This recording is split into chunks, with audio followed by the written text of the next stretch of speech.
Welcome back to my channel MG diary. আজকে গুরু পূর্ণিমা। তো গুরু পূর্ণিমার দিন আমরা সকালবেলা থেকে তোড়জোড় চলে ঠাকুর বাবার আশ্রমে যাওয়ার, পুরো বাড়ি আমরা প্রায় যাই। এবার এবছরে আমরা কেউই যেতে পারছি না, তো সেই কারণে আমরা বাড়িতেই পুজো করব। তো এখন আমার ঠাকুর কিছুই মানে করে ওঠা হয়নি। মেয়েকে চান টান করিয়ে দিয়েছি, আর আমি বাকি রান্না বান্না যেটুকুনি করার করে নেব। করে আজকে তো আমরা ভাত খাবো না, আর আটারও জিনিস খাবো না, যা হয় নিরামিষ পূর্ণিমার দিনকে। আর তো আজ আবার বৃহস্পতিবারে পুজোটাও আছে, তো সেই কারণে এখন আমি সাবুর খিচুড়ি বানাবো, তোমাদের দেখাচ্ছি। আমি না কোনোদিন সাবুর খিচুড়ি করিনি, কিন্তু খেয়েছি। কিন্তু আমি যাই বানাই মন থেকে তো বানাই, আর যেভাবে আমার মনে হয় যে এইভাবে করলে খাওয়া যাবে তো আমি সেভাবেই করছি। তোমাদের সাথে একটু আমি শেয়ার করছি, তো তোমাদেরও যাতে সুবিধে হয় যদি কোনো দিন সাবুর খিচুড়ি বানাতে মনে হয় যে করতে পারবে। হ্যাঁ, অবশ্যই ইউটিউবে প্রচুর ভিডিও আছে এই সংক্রান্ত, কিন্তু আমি ভিডিও না দেখেই বানাচ্ছি, কারণ আমাদের বাড়িতে অ্যাকচুয়াল সমস্ত মানে আমার বাপের বাড়িতে সমস্ত পুজোগুলো হয়। আর সব পুজো হলে আমার জেঠিমা মেনলি সাবুর খিচুড়ি, শ্যামা চালের খিচুড়ি এগুলো খুব বানায়। এবার সেগুলো আমি সত্যি কথা বলতে আমাদের ধারে কাছে তো কোনোদিন উনুনের ধারে কাছে তো কোনোদিন যেতে দিত না। এবার জেঠু জেঠিমা সবাই ওই খিচুড়ি খেত, তো আমাকেও দিত, আমাকে আমার বোনকে সবাইকেই দিত। তো সেই কারণে আমরা ওই খিচুড়ি খেয়েছি, তো সেই আর কি টেস্টটা জানি, কীভাবে করতে হয় জানি না। আমি আমার মতন করে করছি, তোমাদের সাথেও শেয়ার করছি, দেখো। এখানটা ফাঁকা দেখছো তো, ইন্ডাকশানটা আবার গেছে বিক্রি, জানো তো, দিয়েছি আবার, যে লোকটা কদিন আগে শাড়ি দিয়েছিল তাকে। তো এখানে 4 রকমের সবজি আছে। কুমড়ো আছে, এটা কুমড়ো, এটা পটল, আলু আছে, আর বিনস আছে। তো এগুলোকে আমি একটু ফ্রাই করব। আর কাল রাত্রিবেলা বড়দানার সাবুটা ভিজিয়ে দিয়েছিলাম, ভেজো, তো একটু এর মধ্যে থেকে রাখবো খানিকটা, আর খানিকটা করব। আমার খুব ভালো লাগে ওই সাবুটা দেখতে। কুকারি করব, আর এর মধ্যে একটু মুগের ডাল আমি নেব, তো মুগের ডালটা নিয়ে নিই। মুগের ডাল নেওয়া হয়ে গেছে, এটাকে ধুয়ে নেবো। সিন্নি করছিল, আমাদের বাড়িতে পূর্ণিমা মানেই তো পুজো হতো। দেখো ওপরে, ঠিক আমাদের ওপরেই পুজো হয়েছে। তুমি শশা খেলে তো? আচ্ছা দাঁড়া ধুয়ে। এই যে সিন্নি প্রসাদ আমরা পেয়ে গেছি অলরেডি, ধরো, ঠিক আছে। শুনে এসেছি যে নারায়ণের প্রসাদ যদি খেতে ইচ্ছে করে না তার মন থেকে, তাহলে কিন্তু ঠিক নারায়ণ প্রসাদ পাঠিয়ে দেয়। দেখো আমাদের ওপরে ভাড়াতে আছেন ওনারা, তো ওনারা পুজো করেছেন, প্রসাদ কিন্তু পাঠিয়ে দিচ্ছে আমাদেরকে। তো চলো আমরা এটা বানাই, খুব দেরি হয়ে গেছে, প্রায় অলমোস্ট 2টো বাজতে যায়। খিচুড়িটা বানাবো আজকে, এটাই আমাদের খাবার, যেহেতু আজকের দিনটাতে মেনলি সকালবেলাতে আমাদের কিছু করতে হয় না, তো যেহেতু যাওয়া হয়নি, আর সে কারণে আমরা এখানে সাবুর খিচুড়িটা করছি। আর মনিমা ওখানে পরোটা, দিদিভাই সব করে টোরে দিয়ে গেছে, খালি পরোটাটা ভাজতে হবে। তো দেখি মনিমা পুজো হলেও যদি আমাকে বলে একবার, আমি তাহলে একবার যাবো। আমি আগে নিজের রান্নাটা করে নিই ঝটঝট করে। চলো, তেল দিয়ে দিয়েছি প্রেশার কুকারে, তো একটু অল্প তেল দিলেই হবে।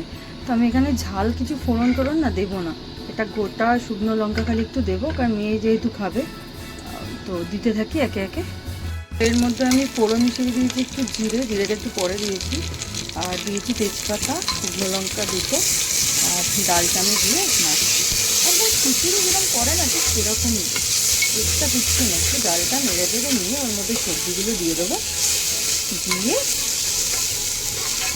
গ্যাসে প্রেশার কুকারে তো, আর এটা একটু হাইটে উঁচু, দেখো না এরমভাবে হাইটে উঁচু, সেই কারণে একটু অসুবিধা হচ্ছে, আস্তে করে দিয়েছি। একদম অল্প তেল দিয়েই করবো আমি সবজিগুলো, মানে জাস্ট নাড়বো, এই পজিশনেই দিয়ে দেবো সবজিগুলো। নুন দিয়ে দিয়েছি, হলে তো একটু পরেই দেবো, যেহেতু ডাল আছে। তো এই নুনটা দিয়ে একটু ভালো করে নাড়াচাড়া করে একটু ভাজা করবো।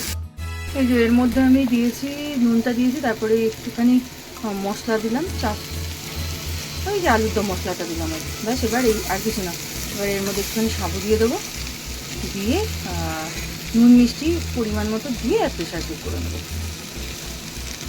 জল দিয়ে দিয়েছি। চলে এবার এটাকে ঢাকা দিয়ে দিই। পুজো আমার হয়ে গেছে, শেষ হয়ে গেছে। অলমোস্ট 3টে 3:30 বোধহয় বাজে এখন। তো মেয়ের খিদে পেয়েছে, মেয়েকে খেতে দিয়ে দিয়েছি।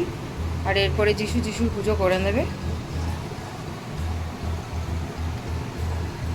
আমার পুজো, লক্ষ্মী পুজো হয়ে গেছে, গুরু পূর্ণিমার পুজো হয়ে গেছে, সব হয়ে গেছে। আমার আজকে প্রসাদের থালা, প্রসাদও আছে, তার সাথে এই সাবুর খিচুড়ি আছে। যিশুর খাওয়া হয়ে গেছে তাই জন্য, আর যিশু নির্বস্ত তাই জন্য যিশুকে দেখাতে পাচ্ছি না আমি। তো হঠাৎ করে আমাদের এখনো অবধি হঠাৎ করে ইচ্ছা হলো যে আমরা বেরোবো, কিন্তু যদি বেরোই, আমি বললাম যদি বেরোই তাহলে আশ্রমের দিকে একটু গেলে ভালোই হয়। তো এখন আশ্রমে খাওয়া দাওয়া হচ্ছে, হোমটোম সবই হয়ে গেছে। আমাদের এখানেও মন শান্তি করে পুজো হয়ে গেছে, সত্যি কথা বলতে। আমি ভালো করে মানে আমিও পুজো করেছি, ওখানে মণিমাও পুজো করেছি, সবাই সবার মতন করে পুজো করেছে। যিশু এখনো পুজো করেনি, যিশু পরে এসে বললো পুজো করবে সন্ধ্যেবেলায়, যেহেতু পূর্ণিমা 2টো অবধি আছে, এখন অনেকটাই টাইম আছে। আর আমি এখন পুজো করছি, মেয়ের এত জোর খিদে পেয়ে গেছে, বায়না করলো রীতিমতো, মামাই খেতে দাও প্লিজ, আমার খিদে পেয়ে গেছে। আমি ওর মুখ চোখ দেখে ভাবলাম আহারে মেয়েটা প্রচুর খেয়ে নেবে, সেই এক ব্যাপার। নিজে বোধহয় একটু খেলো, তারপরে ওর বাবাকে ধরতে হলো যে খেতে, মানে খাওয়া নিয়ে বিরক্ত শুরু হয়ে গেছে। কারণ ঘটনাটা হচ্ছে যে যিশু সাবু খুব একটা পছন্দ করে না, বলেছিল ওটস আর দই ওটস খাবে। তো যিশুকে আমি জিজ্ঞাসা করছি নেপথ্যে ভয়েসটা আসুক যে কেমন লাগছে, টেস্টটা কেমন হয়েছে।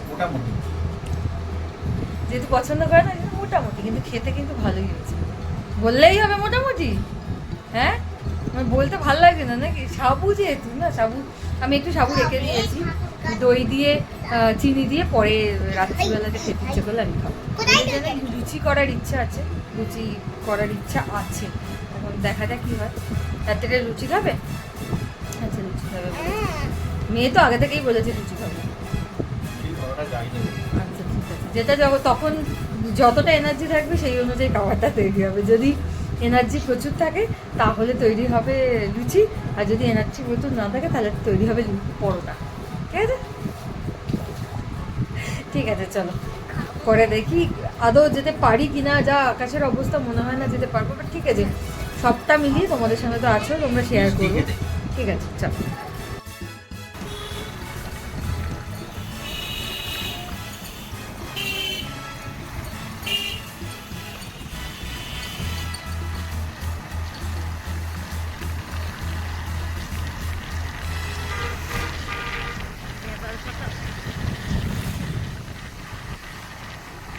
চিরচেনা পরিচিত রাস্তা, আর এই সেই গেট।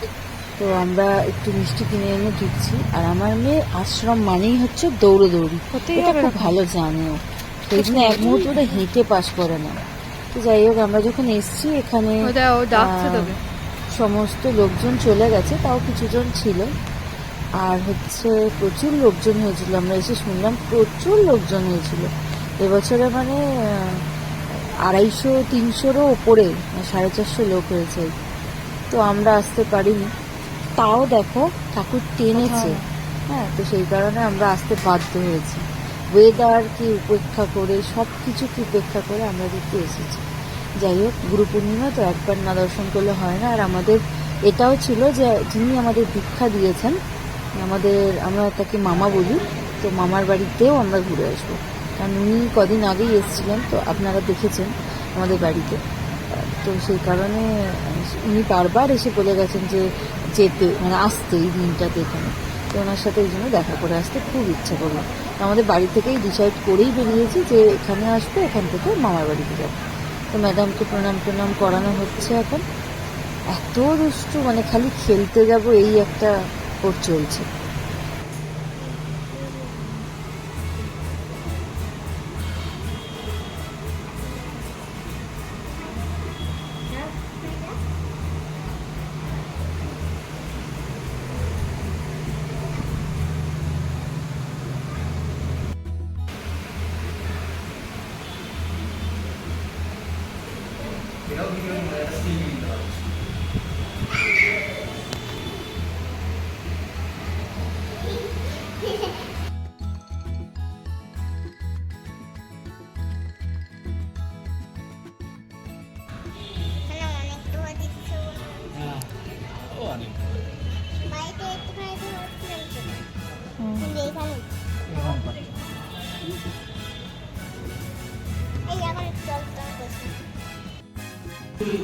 ওইটাই তো ছিল।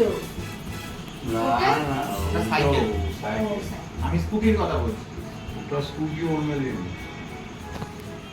তবে এই যা রাস্তা আছে বাবা, ইয়েতে যাওয়া ভালো। আমার রোজ আমার দরকার নেই, আমি রোজ এই হেঁটে বাচ্চাটা যাই, ঘুরিয়ে উঠি। গেছে। আমার হাজবেন্ডকে আমি বলেছি মোটামুটি বাড়ি চলে এসেছি। এসে মেয়ে আর বাবা তো রেস্ট নিচ্ছে। আমি ওর কিছু প্রজেক্টের কালকে কিছু জিনিসপত্র লাগবে, সেগুলো গুছিয়ে জোগাড় করে আনলাম। হ্যাঁ, আর এখন একটু লুচি বানাতে ইচ্ছা করছে, তুই মানে শরীর আর দিচ্ছে না, 9:30 অলরেডি বাজতে যায়, কিন্তু না করি একটু অল্প করে। তো চলো আজকে ব্লগটা এখানেই শেষ করছি। Tata bye bye. কেমন লাগলো প্লিজ জানিও। বাই। হাত দুটো ধরে মাথা নিচু করে কেন ইয়ো, মামা এই যে এরকম করো। যা। যে